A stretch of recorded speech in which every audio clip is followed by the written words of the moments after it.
During the height of the Konfrontasi, one of the most important peace channels was not the foreign ministry or a diplomatic mission.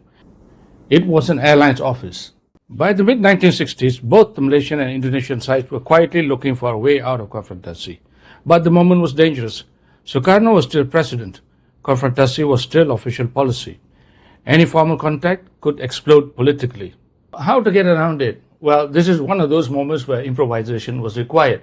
Well, neither side could talk to each other officially, so the Indonesians chose their airlines office in Bangkok, the Garuda Airlines office, as the discreet or informal focal point. It was a brilliant idea because the airlines office is where business is conducted, people needed to travel.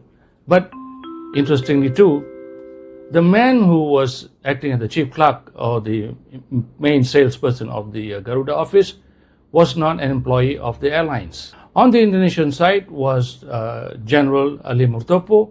He was assisted by Moerdani. He was a major at that time, but his cover job was a clerk in the Garuda Airlines office in Bangkok. On the Malaysian side was Ghazali Shafie, the permanent secretary of the ministry, and he was assisted by Ahmad Yusof from the Prime Minister's office. Because these contacts were clandestine in nature, nothing was written down. There were no notes, no minutes, no cables. Everything had to be transmitted orally.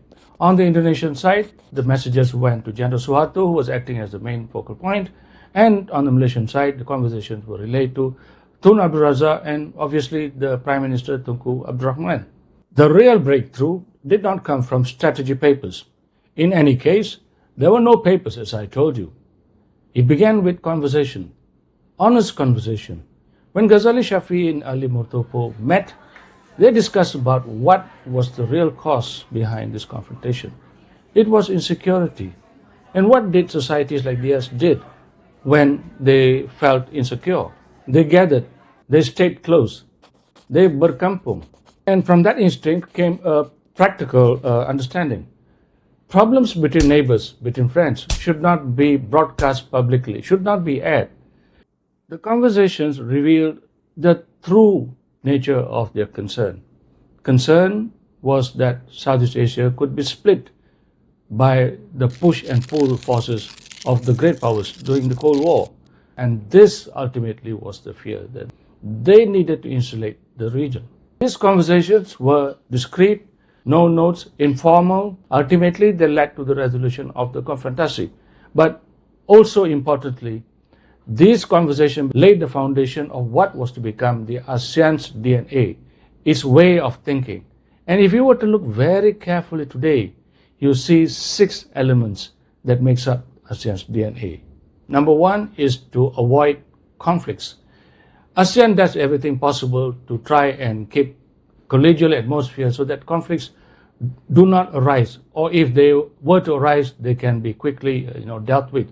So ASEAN did not pay great attention to robust conflict resolution mechanisms right from the start because its interest was to avoid conflicts in the first place. Number 2 is informality, which is why ASEAN pays a lot of attention to quiet diplomacy, backchannels, informal retreats, and so on. And this is the reason why the ASEAN ministerial retreats have been quiet affairs. They were done very quietly, they were not broadcast to the public, because that gave the freedom and flexibility for them to carry out the actions without being pressured. Today, I noticed that the ASEAN retreat discussions are being broadcast to the public. I don't know what has changed, but I am one of those who believe that this is not a step in the right direction. Number 3 is the importance of preserving the sovereignty of its members. ASEAN is very careful about overstepping its boundaries. It does not interfere in the affairs of a member state. The understanding is that the member state would adhere to a certain sort of informal, unspoken code of conduct, code of behavior, if you will, which involves avoiding conflicts and things of that sort that would make it unnecessary to interfere in the internal affairs. But that is an important consideration in ASEAN, and you will see that happening a lot in the way ASEAN acts and behaves. Next, of course, is the consensus principle, which starts from this spirit of Berkampung. The 5th element of its DNA is this deference to age. So you often see in ASEAN, when it is faced with a particular problem, it will convene something known as the Elder Statesmen Group or High-Level Task Force or special, grouping of that sort to think through particular challenges and problems. Finally, number 6 is regional autonomy. And this autonomy can only arise when the region is insulated from the push and pull of the outside powers. So ASEAN very often, acts in ways that strengthens this idea of its autonomy. Even this notion of ASEAN centrality that we talk about today, it actually derives from this desire to be autonomous and in control of what happens in its own part of the world. ASEAN's DNA are not abstract principles. They are survival instincts, born out of fear, fragility, and lived experience. Its DNA is created from its own internal experiences, indigenous to the region.